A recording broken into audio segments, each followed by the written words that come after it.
Yeah. So Barry's a member of my Movement Makers program. Oh, he's got the book too, which is fantastic. Yep. And part of that is we do an IG live together. So what do you got? How can I help, man? Oh, a handful of things, Evan. First is full-time job, family, a lot going on, building, dad's growing daughters on the side. Yeah. And wondering, how do you, like, I love how you do the top 10. Mm-hmm. And I'm curious as to how do you get those 10 more quickly? Because I'm thinking, like, I do all this research and then it takes a long time and I got to speed that up. Any suggestions on how to speed up the research for your posts? So what are you trying to do? You're trying to pull quotes of people talking about being a father raising daughters? Well, it's for book reviews, and for the one right now, it's I'm creating my first freemium, and the questions I get most from dads are, what do I do with screen time and social media? And so it's got to become my old approach, but there's 12 books I'm going through right now, and it's just everybody has these different ideas. I have my ideas, and it's like such a big topic. I'm trying to get my arms wrapped around it and get something out, because with just very little time, maybe an hour from 5 to 6 in the morning, and then I try for 4 hours Saturday and Sunday, and that's all the time I have. And so for huge topics like this, suggestions for aggregating that content. Why is it not you? Why is it not your opinions on how to handle screen time? Well, it is, but then I always like to provide other sources that back me up. And maybe that's just my own, I don't know, science background and security. What do you think? I should just put my 10 out there and not worry about. Well, and it doesn't even have to be 10. It's like, hey, here's how to handle screen time. If that's the most common question that you're getting, that's a great freemium model. That's a great lead magnet thing for you. Like, what do you want to sell ultimately? Coaching? What's the business model? The business model long-term is, let me take a cough drop out. Yeah. The business model long-term is a subscription site with courses. Of you teaching? Right. Great. So think of your YouTube channel, Instagram channel, your social media content as the easier to understand version of it. Okay. So if you want to sell a course, I want you to be the guy that I'm going to learn from. You could have a great quote from Will Smith, but if Will Smith's not teaching the course, it's going to be harder to sell it. So it's building you up. The other thing that's kind of coming to mind is I'd love to, how old are your daughters? They are 11 and 13. I'd love to involve them. I've just started doing that, and I've been reluctant, but hearing that makes me think I will do it. I mean, the only thing I would just being conscious of what stories you share or, privacy, that kind of stuff. But as long as they're into it, I did a great podcast with a guy who had his 2 daughters join me. Uh-huh. And that's his show. It's like him and his 2 daughters, and they were younger. It's like, I want to say 8 and 12. I'm kind of trying to remember, but younger than yours. And I think that could actually be a really cool extra add-on where it's you sharing your views on how to do things. Plus you do interviews with people kind of like this, but flipped, where you're on top, but bring your daughters in. Like, who do they want to learn from? Who do they want to ask questions from? And then you're going to ask your questions, and then you get the daughters' take. So if you're going to bring on, if you like the science approach, then you go get whatever researcher is talking about screen time, for example. Let's just play with that one, right? So University of Texas comes out with this new study on screen time. Right. You ask the professor, hey, do you want to come on my show? I'd love to talk to you about what this means. And if you're not going after somebody huge, it's usually a lot easier, right? Like if you want Oprah to come on your show to talk about, that's going to be super difficult. But some professor, I've reached out and gotten a lot of contact with professors who have no idea who I am, right? Okay. Like researching into Akkermansia, which is a gut bacteria bug, and just messaging because I care about it. And they've no idea who I am, but they're willing to respond because most people don't.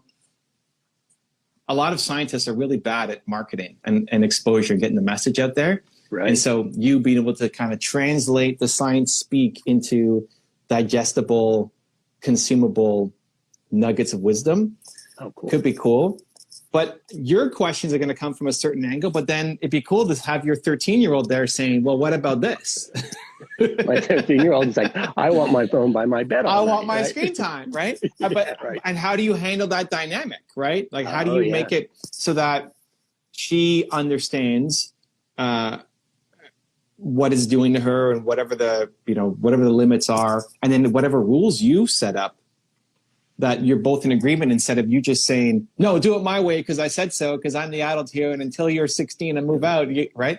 Yeah. I think that could be really a fun thing to do, super educational, but also, and then it's not just you working by yourself on it. It's a project to bond with your daughters. Well, and I like that too, because it makes it more fun and not me going, what is all the information? And then also I've been reluctant to reach out to anyone because I'm like, oh, I've just started. I don't have any followers. It's just I'm 7 or something. And so I've been reluctant, but I like the idea of reaching out to some researchers who, may not be used to getting reached out to. Yeah. And a lot of times it's not even, you can look at who does a study, and there's the high up person who kind of co-signed it, but then there's also the people who did the work. Oh, there you go. On any study, it'll show everybody who was involved in it, right? Yeah, and everybody's listed on the abstract. Yeah. All of those people, and their emails are all available on the university website, for the most part. And then, somebody who actually maybe conducted some of the tests, or some of the interviews, or some of the whatever, the actual work that the high up person is like, they're not doing it themselves. But that person's got a hands-on in the data doing it. They may have never, ever been reached out to by anybody. Oh, you're right. And they're probably the most passionate about it. Yeah, like they were the ones doing the work. Oh, this is great. And also it helps me break through the reaching out to others and starting to do an interview and getting that going. Yeah, and all you have to do is basically translate the science into everyday speak. This is what Tim Ferriss does. Like, I love Tim, and that's his entire business model. Is he takes scientific research that the average Joe can't read. Like, most people never read an abstract of anything, right? Yeah, but this is the skill, right? Most people get their information from Twitter or Instagram or USA Today or something, right? It's like people who can translate what that scientific paper means. Oh, and so that could be you, right? Part of the problem why a lot of researchers, scientists, academics, I think even in the entrepreneurial world, they don't do super well, is because they can't communicate their message to the masses. They can only talk to each other. And so that creates a huge opportunity for you, that even if you just start with I think you could actually get some professors, like just legit professors, because they care about they care about the research. They just spent 2 years doing this study. It means something to them. Nobody cares enough about it. Right. And here's this guy who's got this mission to help fathers raise better daughters. Yeah, I'll spend 20 minutes talking to him, right? So I don't think you only have to go down. I think like Will Smith and Oprah and those guys, yes, that'll be, it's a little out of reach. That's out of reach for me. I'm still working on those people. But researchers, super easy. And if you love the kind of data angle to it, so you're going to bring the recommendations plus science backing behind it. I didn't think about that being an angle of mine, because I love Tim Ferriss. I love Tom Bilyeu. I love you. I love, it's just all these, it's like, okay, why do I love the people I follow? Yeah. Because there's good, solid data behind it, Yeah. Tim is the most. Tim dives into the data and the details the most. Tom does some. Tom is educated enough. I pull from different sources, but I'm not as looking into research reports on things. But I think that's a super interesting angle. And there's lots of research out there that just goes unnoticed. Oh, awesome. So that could even be a project with your daughters. It's like, hey, let's pick an assignment together. Let's pick one study that you have an opinion on or that you're interested in. And then you sit instead of, I guess you're not doing bedtime stories at 13 anymore, but I was like, instead of bedtime stories. I still, in my 11-year-old, I make up stories a lot of nights. And so I could still get her on the story side. Okay. Well, but like, I'm thinking that could be a father-daughter, instead of it being work, that has to be just your thing and separate, and you only have 2 hours a week to do it, and it's carved out. It's like, no, this is something that we can do together, and let's find something that you care about, that you're interested into, not just daddy's thing, what he cares about, but let's pick one that you care about too, and then we'll both share our views on it. It's a huge. If you can get them on camera doing it, like if they care. I mean, obviously, I'm not going to force them. I can. I actually did with my first course. Yeah. It's called "Have You Brushed Your Teeth Yet?" It's about habits and chores. Yeah. And I got them. It's on Kajabi, and I got them to do it's a bonus about what my daughters think. Yeah. And they had a blast doing it. Yeah. And it's so like most courses will not include what the actual kids think about it. It's just the parents talking. Right. And in terms of growing their confidence, so I did a podcast maybe 3 weeks ago with there's a woman in London who's a leadership expert, and she wanted me to come on and talk about leadership. And she's, in her 50s. And then she also brought her son on, who was just in university. Okay. And at the beginning, so they were both interviewing us, and the woman has, decades of experience doing this, and the son is basically just getting started. And one of the things we talked about was I was so happy that he was on, because at the beginning, he feels like, what does he know about leadership? Like he wants to learn, but here's his mom, who's the expert, who has all this experience, who's going to ask way better questions than him. And she basically makes sure to make him feel comfortable and integrate him into the show to say, hey, what question do you have for Evan? As a 18-year-old, 19-year-old, 20-year-old, however old he was. I'm going to do it. Yeah, just the confidence to feel like now he's enough, like that he doesn't have to have all the experience that his mom has, but that it's the flip of you, basically, right? It's the son and the mother instead of the father and the daughters. But that's awesome. Well, and you just hit on this second most asked question which I was going to do is the freemium or the lead magnet is confidence. Yeah. How do I help my daughter be more confident? And so those, I love the idea that, by involving them more, that helps build their confidence. Yeah, if there's somebody that they look up to, like having them come on with me, they're like, oh, I don't know who this guy is. Forget that. But if you, but that's the thing. Like if it's somebody that they care about, that they've researched, they've read about, or they have some opinion of, and it doesn't necessarily have to be some pop star, or, Taylor Swift or somebody. It could be somebody that they just care about, or somebody they've been researching for the past 2 weeks, and now they're actually going to talk to this person. Yeah. Now it's like, oh my God, we're going to talk to this person. And them just showing up and asking a question is a huge, that they're deserving, that they're worthy, that they're not going to ask a stupid question, and that the person is actually responding. Yeah. Just creates so much confidence and hope, and just feeling like you can do stuff. Oh, it is. And that's like, okay, me right now, I'm like going, okay, how many questions can I get for Evan? You have time for a couple more? Yeah. Oh, awesome. So the next one's part of the first one. Okay, it is a side hustle, minimal amount of time. Yeah. I'm not good at setting realistic expectations. And so that's moved me into the frustration, overwhelm cycle.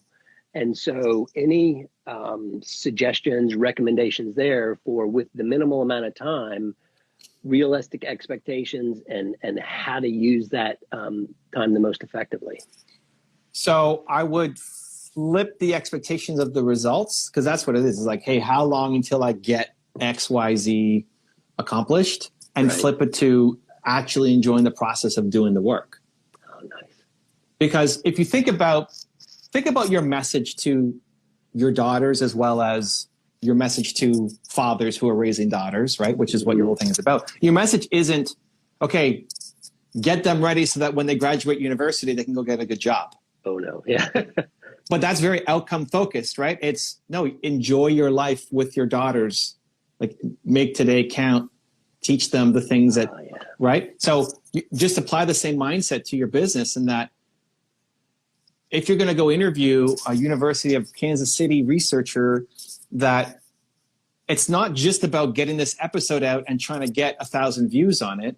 It's, I'm going to enjoy this time with my daughters, researching the person, asking the questions, doing the live together, breaking them out of their comfort zone, and then posting a great interview. So tying your self-worth to that process more than how many people saw this episode. I think you've just helped me with my why, because I've been struggling with the little amount of time, and I've been going, there's a little irony here that I'm wanting to spend time on this, and that's taking away time from my daughters. Mm-hmm. And so now it's putting those two together. And so, thank you. That's, you've not only helped me with that, but helped me with more solidify my why.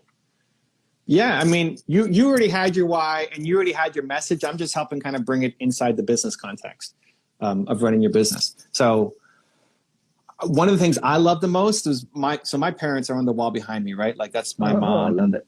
And my mom was so that's me when I'm 8 or 9 years old. Yeah. And my mom basically gave me opportunities and like we worked on a whole bunch of things always together. I remember when your daughter's 11 and 13? Yeah.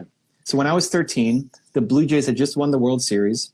Toronto fan, Toronto Blue Jays baseball. Yeah. And my mom took me, I've got two sisters, but she took me by herself, just the two of us, as like mother, son time together, right? Yeah. To Dunedin, which is where they do spring training. Yeah. Before the season starts, Florida. And I wanted to go meet the players, and I was super nervous because Roberto Alomar and Joe Carter and, these names may not mean anything to you, but like they were my heroes at the time, right? Oh, wow, yeah. And there's this little moment between when they pull up in the parking lot and you can be there, like you can be there as they open their car and then they have to walk to the facility. And in that stretch, people would be trying to take pictures and give them cards to sign and balls to sign. And at the beginning, I was super nervous. She didn't really know who they were. I mean, she was there, right. She just trying to get you in front of them. Yeah. So she's like, go. Like, this is your chance. You're never going to, back home in Toronto, the stadium's ginormous, the security everywhere. You're never going to meet these guys. So this is your chance to go and meet them. And so like my heart's beating like crazy and I'm scared out of my mind. And like, what's the worst that's going to happen? They're not going to like throw you out of the air as a 13-year-old kid. And I did it, and I got a couple hundred autographs in the span of like a week and a half, because I knew every player, even the minor leaguers that like nobody knew who they were. And the adults were then saying, "Who's that guy coming up? That's Vince Horstman. He only threw one inning last year, but I got his card right here." Like, right? Well, look at that. I mean, today, that's a vivid memory. Yeah. As a 13-year-old, right? So that's the thing. Like, my mom took me there and help me out of my comfort zone to do something I would never have done on my own or anywhere close to it. And I've never told that story, anywhere. So this is unique content for me too. So I think that'd be awesome, right? I think like that's a great gift that you can give your daughters on top of it being fun. And I honestly, I think even more valuable, because if you're talking about how to do chores and then you have your daughters say, yeah, you know what? I don't like doing chores, but I like when you structure it like this. It's actually okay. It's not that bad, right? To see the daughters on there. Well, I love your idea of bringing them in more and getting their perspective, because that will make it more valuable for everybody, right? Yeah. And just holding the space for them, right? Because I'm sure you've got 18,000 questions you want to ask whoever you're going to bring on, but to say, hey, okay, what do you want to ask? And then just see what she comes up with. And it may not be the greatest question of all time, but the fact that she's asking the question to somebody who's got authority and that they're, in this conversation equal is a huge confidence booster. And you'll probably definitely get some unique answers from the person, because I'm a different person when I'm talking to you versus an 11-year-old girl. Right? Oh, yeah. And so you just get a different side of people as well, which would be super cool. Oh, I love it. And do you recommend, because this is new to me, this is the first time I've ever done Instagram It's happening. Live. You made it. It's amazing. And so like starting off, is this something that I do and then edit or do live? Any thoughts or recommendations there? Instagram Live is the easiest way to do it. Most people have an Instagram account, say, join me live. You might get a little bit of a live audience joining in. And then you cut it and turn it to a YouTube video. There we go. 3 weeks ago, we had a session in Inside Movement Makers where we showed you how to turn an IG Live into a YouTube video.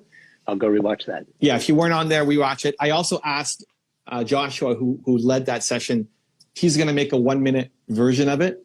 Okay. Of like how to turn an IG Live into a YouTube video. Basically, we're on top of each other right now. Right. All you have to do is, YouTube is horizontal. So you just put in us next to each other. And that's the edit. And it's a super easy edit. Maybe your daughters even want to help and get involved in the editing process of and learning how to, like, everybody wants to be a YouTuber. It's the number 1 career choice. Yeah, my youngest is a YouTuber, wants to be the YouTube. My older daughter is huge artist on Instagram, and she's like, "Oh, I'll teach you how to do Instagram." So. Yeah.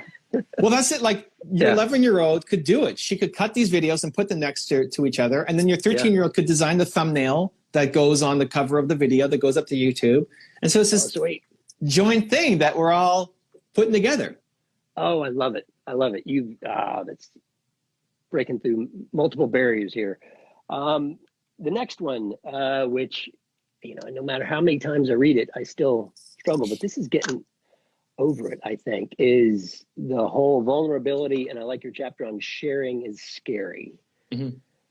Like, this scares me. Right? I've never done this before. And it's like, okay, come on. This is the world we live in now.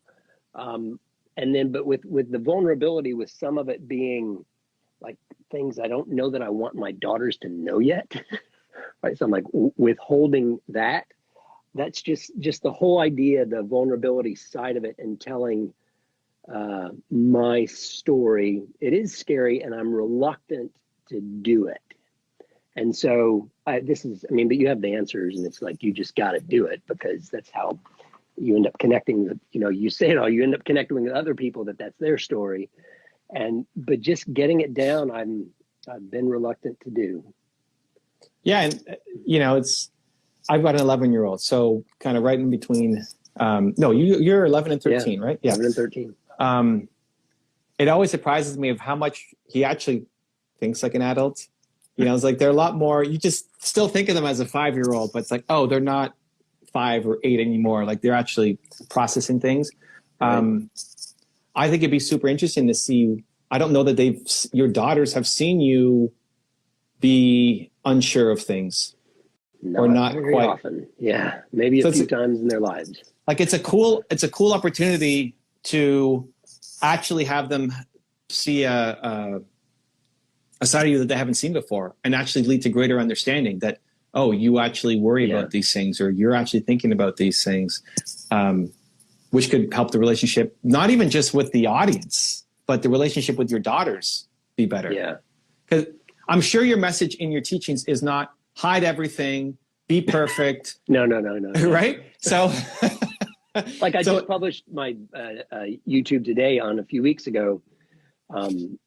It was, went on a boat trip. Long story short, it was a self-awareness video, and about what I called unrealized assumptions, about how I realized after the trip, oh, I could have handled some things much better with my daughter who was scared. And so, they see that. So they see little points of it, but it's like, okay, I just need to open that up more. Yeah, I think the important part is you're not throwing somebody under the bus. It's you. Yeah. It's because sometimes in sharing your story, it involves somebody else. Like, somebody caused you pain, and you don't necessarily want to throw your mom under the bus, right? Right.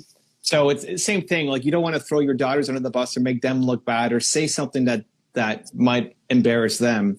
It's about you. So the specifics almost don't matter. Like, okay. So for example, whatever happened with your daughter, that she got angry and you got angry, and then you're not happy with how she handled the fishing trip or whatever. What she did doesn't really matter. Oh, it was what I did. Yeah. No, but like she did something to cause what you did. Yeah. Right? Yeah. So, we were out, the water was rough, and she started crying, and she screamed, and I'm like, I'm trying to control the boat and do all this kind of stuff. And I've been on the water forever. And then the realization, my wife is like, you got to remember, she's never been out on a boat like this. Yeah. Ding, ding, ding. Oh, yeah. You know, it's a roller coaster and she thinks she's going to flip over. There's a lot of that action, reaction, right? Yeah. And we just kind of escalate it. So, you know, maybe she's crying and she says, I hate you, Daddy, for bringing me on this boat or something, right? You can leave that part of the story out, right? Like it doesn't matter. Right? Yeah.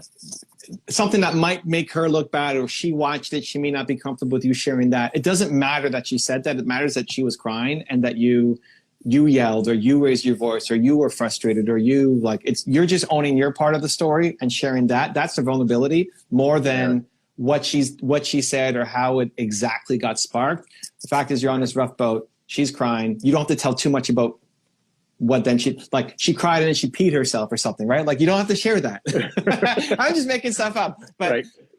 That if she heard that, like, oh my God, I can't believe you shared that, Daddy. Come on. Right. Yeah. That's, I love it. It's like, so it's just drawing the boundaries there and maybe up to them and then stopping. That helps a lot.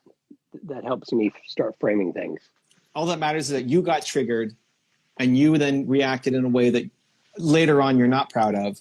Right. And here's how you want to handle it better the next time. And then here's what you did afterwards. You apologized, or whatever else you did afterwards. You're just owning your side of the story, because her side almost doesn't matter from the story, from this perspective, right? Now, if she's comfortable with you saying more, she wants to tell her version, that could be a cool, like, oh, here's what I was thinking when I was on the boat.